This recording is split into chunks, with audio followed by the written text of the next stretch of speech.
podcast KPU Kabupaten Pasaman, ruang bincang santai namun bermakna seputar pemilu dan pemilihan serta dinamika demokrasi di Kabupaten Pasaman khususnya. Untuk divisi perencanaan data dan informasi itu sendiri, apa sih Bu kegiatannya Bu untuk pasca tahapan kemarin Bu? Baik kawan. Jadi khusus untuk di divisi perencanaan data dan informasi, pasca pemilu kita melakukan pemutahiran data pemilih berkelanjutan. Apa sih PDPB ini? Karena kan mungkin ada yang belum familiar. Apa itu PDPB? Kemudian buat apa sih dilakukan PDPB? Jadi ini penduduk di Kabupaten Pasaman khususnya Kak Ona bisa sangat ikut berpartisipasi aktif dalam kegiatan pemutahiran data pemilih berkelanjutan ini. Sesuai dengan aturan kita bisa menerima laporan dari masyarakat. Apabila ada masyarakat yang merasa dirinya sudah memenuhi syarat sebagai pemilih atau mengetahui informasi ada pemilih yang sudah tidak lagi memenuhi syarat. Nah, itu laporkan ke kami bisa. Jadi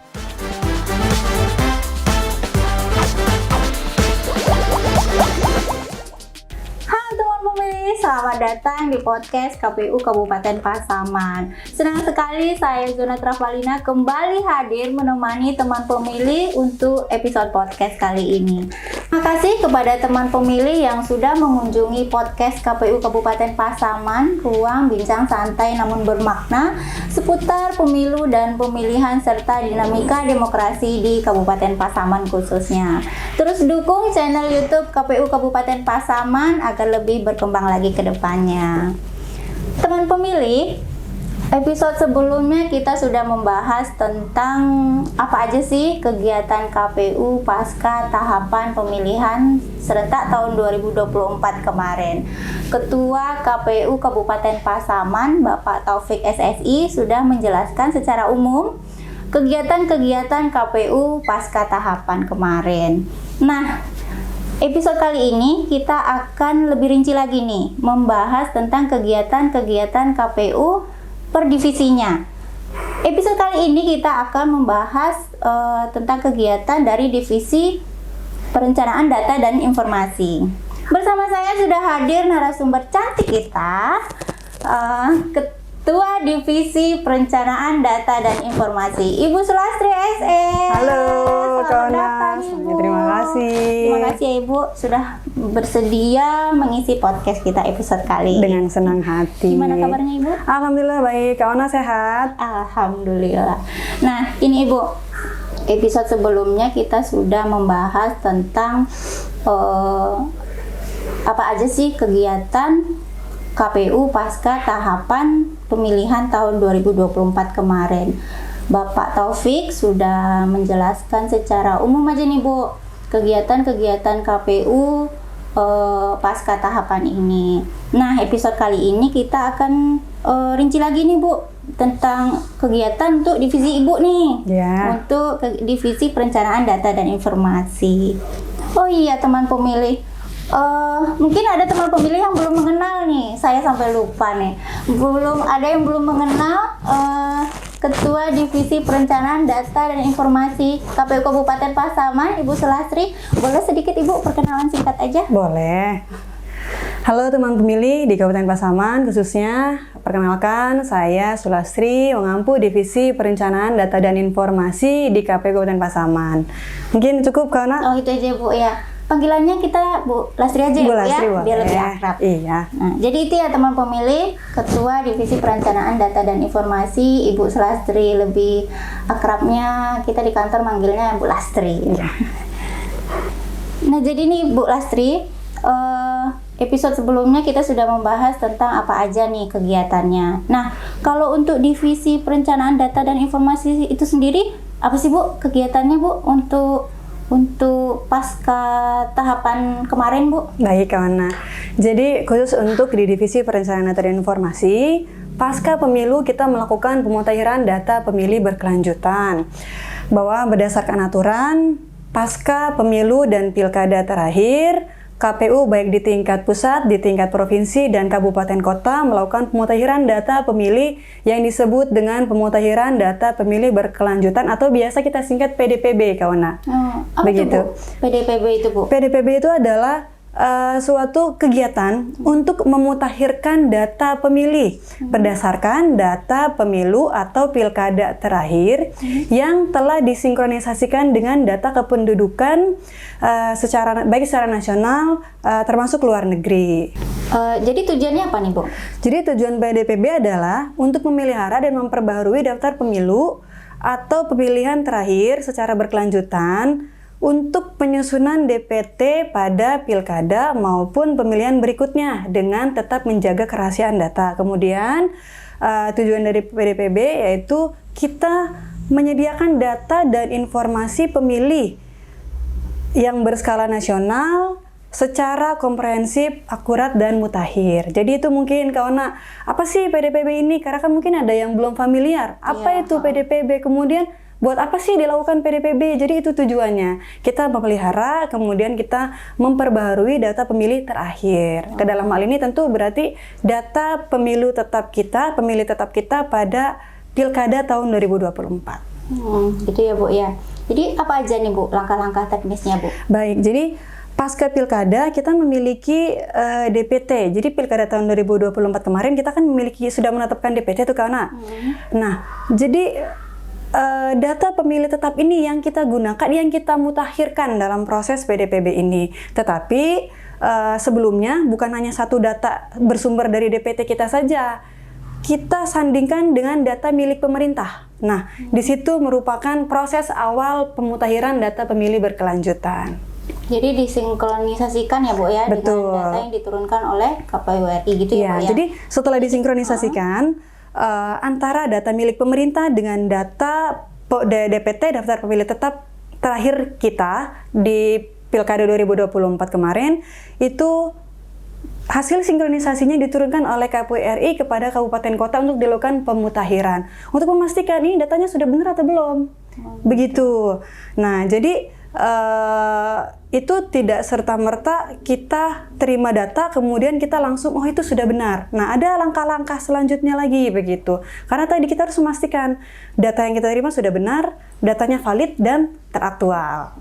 Jadi apa aja tuh, Bu, yang diturunkan, data yang diturunkan oleh KPU RI itu, Bu? Baik, jadi dari sinkronisasi hasil penyandingan data milik pemerintah dengan daftar pemilih tetap Pilkada kita di tahun 2024 terakhir kemarin, hasil sinkronisasi tersebut kita unduh dari aplikasi kawan namanya. Jadi untuk penyusunan daftar pemilih ataupun sekarang yang kita gunakan dalam pemutakhiran data pemilih berkelanjutan, kita menggunakan aplikasi.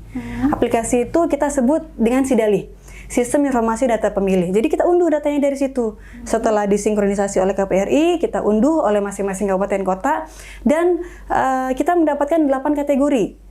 Di antaranya adalah pemilih yang meninggal, pemilih yang pindah masuk, pindah keluar, kemudian potensial pemilih baru dan pemilih ganda. Jadi dari SIDALih ini kita mengunduh datanya, hasil sinkronisasi tersebut.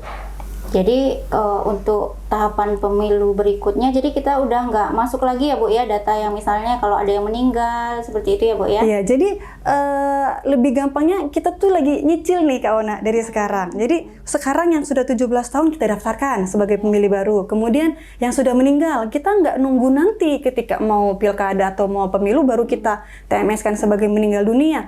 Kalau memang sudah dinyatakan meninggal dunia disertai dengan bukti dukung, maka bisa kita keluarkan pemilih tersebut dari pemilih yang kemarin sudah ditetapkan. Jadi kita cicil dari sekarang kerjaan kita nih dalam proses penyusunan daftar pemilih untuk pelaksanaan pilkada atau pemilu selanjutnya. Oh gitu. Ada kendala nggak, Bu, kalau untuk PDPB ini, Bu? Kalau kendala pasti ada. Karena gini, dulu ketika pilkada dan pemilu kita memiliki PPK. Di masing-masing kecamatan kita juga memiliki PPS di setiap nagari, bahkan kita memiliki petugas pantarli kawan. Petugas yang memang khusus dia melakukan pemutakhiran data pemilih di setiap TPS. Bayangkan dulu kita masih punya teman-teman yang membantu KPU Kabupaten Pasaman dalam melakukan tugas-tugas di lapangan. Tetapi pada saat ini pasca pemilu dan pilkada itu sudah tidak ada lagi. Ya, nah, jadi sekarang bebannya ini numpuk nih kawan ke KPU Kabupaten Pasaman. Jadi itu sumber daya manusia memang yang kita keterbatasan kita salah satunya. Jadi sekarang ya sudah, kita harus melaksanakan pemutaran data pemilih ini sesuai dengan undang-undang dan peraturan KPU. Kemudian yang kedua terkait anggaran. Anggaran yang kita miliki untuk proses pemutaran data pemilih berkelanjutan ini bisa dibilang sangat terbatas. Karena kita sama-sama tahu pada saat ini pemerintah sedang melakukan efisiensi anggaran yang sangat begitu besar. Mungkin itu beberapa kendalanya. Jadi apa nih Bu tantangannya nih Bu untuk PDPB ini sendiri Bu? Ya, jadi tadi di awal sudah dijelaskan bahwa PDPB ini kan berarti kita lagi memelihara data pemilih nih Kak Ona. Pemilih kan ada syarat-syaratnya.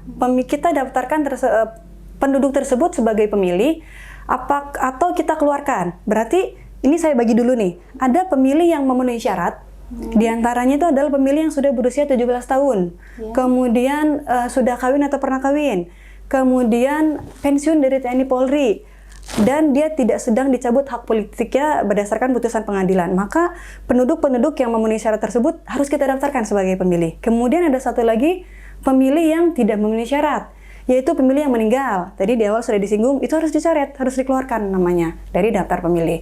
Kemudian penduduk yang alih status menjadi TNI Polri, karena kan setiap tahun mungkin ada penerimaan menjadi anggota TNI Polri gitu. Jadi kalau memang yang bersangkutan sudah beralih status dari sipil ke TNI Polri, maka itu tidak boleh menggunakan lagi hak pilihnya begitu. Dan satu lagi untuk pemilih yang pindah keluar. Nah, jadi kalau mau nyambung, apa tantangannya? Tantangan terbesar itu adalah terkait dinamika penduduk ya Kak Ona. Karena penduduk ini kan sangat dinamis, keluar masuk ya kan, ada yang keluar pindah ke Kabupaten Pasaman, ada yang baru masuk Kabupaten Pasaman. Nah, itu sangat mempengaruhi data yang kita terima terkait pemilih yang pindah masuk dan pindah keluar. Jadi apabila tapi tadi dengan kekurangan kita tidak punya orang, ya kan? Kita tidak punya orang, anggaran juga kita terbatas, tetapi banyak sekali data yang harus kita cek nih Kak Ona, ya kan? Nah, prinsip kerja KPU yang seharusnya bekerja secara faktual, tetapi dengan keterbatasan yang ada, ya mau nggak mau kita juga sekarang menyesuaikan dulu. Untuk pemilih-pemilih yang pindah masuk dan pindah keluar, kita kerjakan secara administratif. Jika data kependudukan mengatakan pemilih tersebut pindah keluar dari Pasaman, ya sudah, maka pemilih tersebut harus kita coret dari data pemilih di Kabupaten Pasaman. Tetapi apabila data kependudukan mengatakan pemilih tersebut pindah masuk ke Kabupaten Pasaman, maka pemilih tersebut kita masukkan, kita tambahkan sebagai pemilih baru di Kabupaten Pasaman. Begitu, jadi kita kerjakan dulu secara administratif. Tetapi untuk data-data lain yang memang jumlahnya juga sangat besar, tetap harus kita faktualkan Kak Ona. Karena di lapangan, misal kita mendapatkan data dari lembaga lain yang mengatakan bahwa pemilih tersebut TMS, tidak memenuhi syarat karena meninggal dunia. Kita tindak lanjuti itu, kalau memang benar sudah meninggal dunia, maka kita tindak lanjuti dengan cara mencoret nama pemilih tersebut dari daftar pemilih. Tetapi apabila kita lakukan pengecekan di lapangan, ternyata pemilihnya masih hidup, maka tidak boleh kita coret, tidak boleh kita keluarkan dari daftar pemilih. Begitu, maka itu pentingnya pengecekan secara faktual di lapangan. Begitu. Gitu. Jadi apa nih Bu, kegiatan yang dilakukan setelah kita menerima data hasil sinkronisasinya nih Bu? Iya, jadi setelah kita melakukan sinkronisasi, tadi juga sudah sempat dibahas di awal, kita tetap harus memastikan data tersebut benar Kak Ona. Dengan cara apa ya tadi kita lakukan faktual, kita faktualkan ke lapangan apakah data tersebut benar, karena memang di lapangan kita kadang menemukan hal yang memang tidak sesuai dengan data yang kita terima. Jadi walaupun kita sudah menerima data sandingan dari lembaga lain, kita harus tetap melakukan proses pengecekan untuk memastikan data tersebut benar. Kemudian selain kita melakukan pengecekan terhadap seluruh data-data yang kita terima sesuai dengan PKPU nomor 1 tahun 2025 bahwa KPU Kabupaten Kota paling sedikit melaksanakan rekapitulasi pemutahiran data pemilih berkelanjutan paling sedikit 3 bulan, dan itu dalam bentuk rapat pleno terbuka. Kemudian dihadiri oleh siapa aja? Kita mengundang Bawaslu, kita mengundang dinas yang membidangi urusan kependudukan dan catatan sipil di kabupaten dan instansi lain yang terkait. Misal Lapas Rutan Kelas 2B Lubuk Sikaping itu kita undang. Dan pada tanggal 2 Juni kemarin nih Kak Ona, KPU Kabupaten Pasaman telah melaksanakan rapat pleno terbuka rekapitulasi pemutaran data pemilih berkelanjutan dan ditetapkan jumlah pemilih di Pasaman sebanyak 219.895 pemilih. Nah, pada pilkada kemarin, KPU Kabupaten Pasaman menetapkan jumlah pemilih tetap di Pasaman itu sebanyak 218.980 pemilih. Berarti ini ada lima ya Bu ya? Ada kenaikan Ibu Kak Ona. Jadi ini ada kenaikan jumlah pemilih bertambah 915 pemilih. Begitu Kak Ona. Jadi pada triwulan 2 di tahun 2025 kita sudah menetapkan pemilih di Pasaman sebanyak 219.895 pemilih. Dan ini masih akan terus bergerak nih Kak Ona datanya. Masih akan terus berubah karena di triwulan 3 di tahun 2025 juga kita akan melakukan kembali rapat pleno terbuka rekapitulasi PDPB ini, dan nanti di Desember juga akan dilakukan hal yang sama dan nanti akan dilakukan rekapitulasi di tingkat provinsi. Jadi begitu. Nah, menyambung cerita Ibu tadi nih Bu, kan kita udah nggak ada petugas lagi nih Bu, anggaran juga di efisiensi.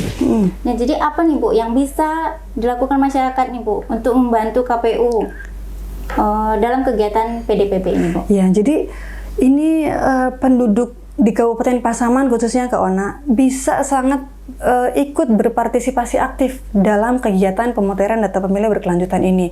Dengan cara apa? Untuk pemilih yang sudah memenuhi syarat, misalkan saya sudah 17 tahun atau saya sudah pensiun dari TNI Polri, bisa secara aktif mengecek dirinya sendiri aja deh gitu kan. Saya sudah terdaftar belum ya? Saya sudah didaftarkan belum ya sama KPU gitu loh untuk pilkada atau pemilu selanjutnya. Caranya sangat mudah Kak Ona.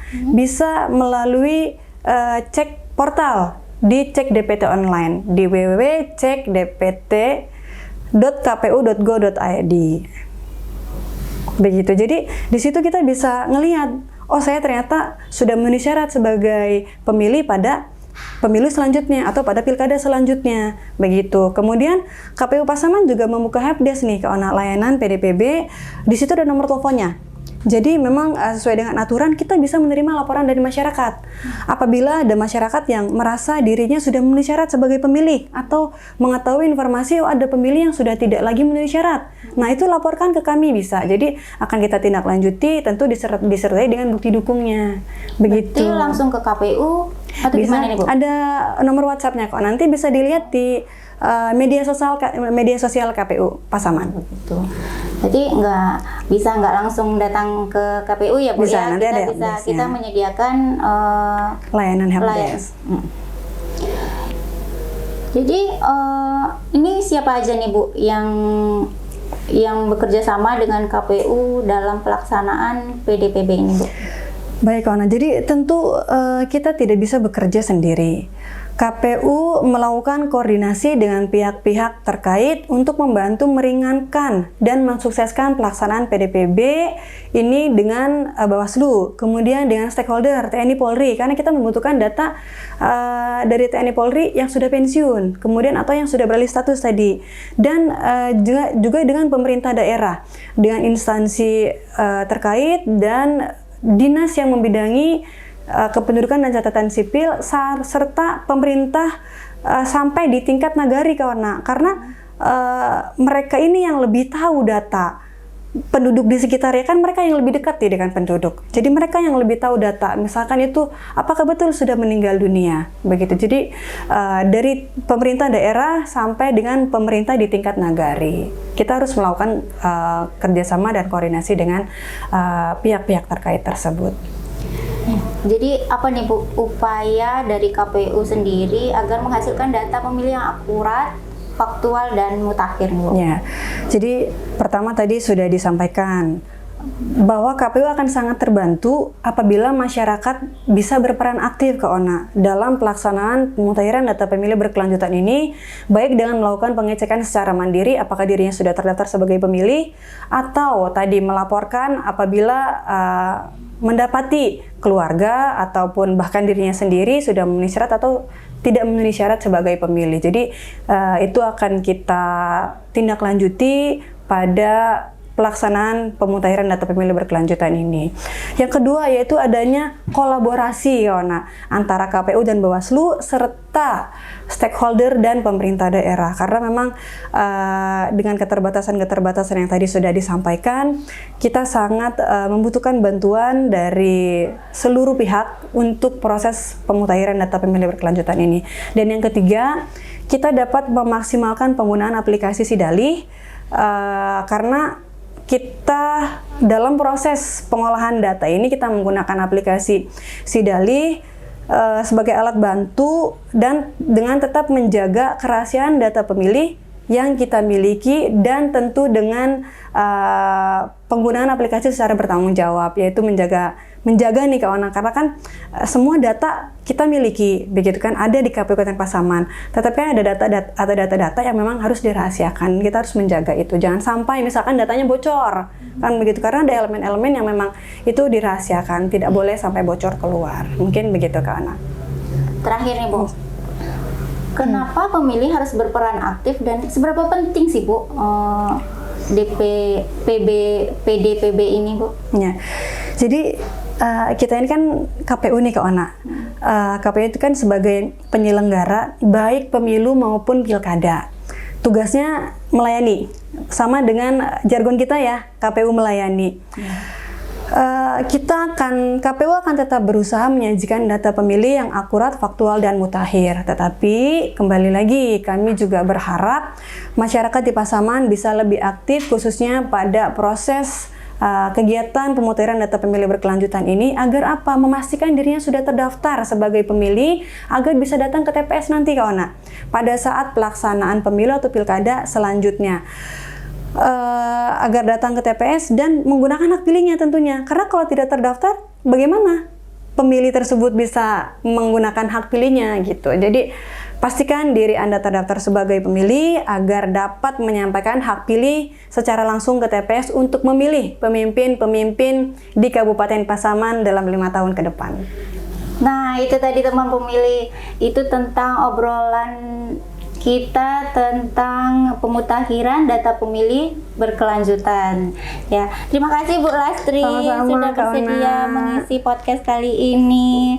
Terakhir Bu, ini terakhir lagi nih Bu. Iya. Ajak dong Bu teman pemilih untuk mendukung channel YouTube KPU Kabupaten Pasaman. Teman pemilih di seluruh Indonesia, khususnya di Kabupaten Pasaman, ayo nonton podcast KPU Kabupaten Pasaman dan kunjungi channel-channel KPU Kabupaten Pasaman, baik media sosial maupun YouTube-nya, karena di situ banyak sekali informasi yang teman pemilih dapatkan terkait perkembangan dan update sekitar pilkada dan pemilu di Kabupaten Pasaman. Terima kasih Ibu. Sama-sama kawan. Terima kasih kepada teman pemilih yang sudah menyaksikan podcast episode kali ini. Jangan lupa dukung terus channel YouTube KPU Kabupaten Pasaman agar lebih berkembang lagi ke depannya. Ibu kata-kata terakhir Bu, kata-kata hari ini maksudnya. Kata-kata hari ini apa sih? Gak ada lah ya Bu. Saya punya tebak-tebakan nih Bu. Oh boleh kawan. Apa tuh? Apa perbedaan jam dinding sama Ibu? Apa ya? Apa tuh? Kalau jam dinding makin lama makin antik, kalau Ibu makin lama makin cantik.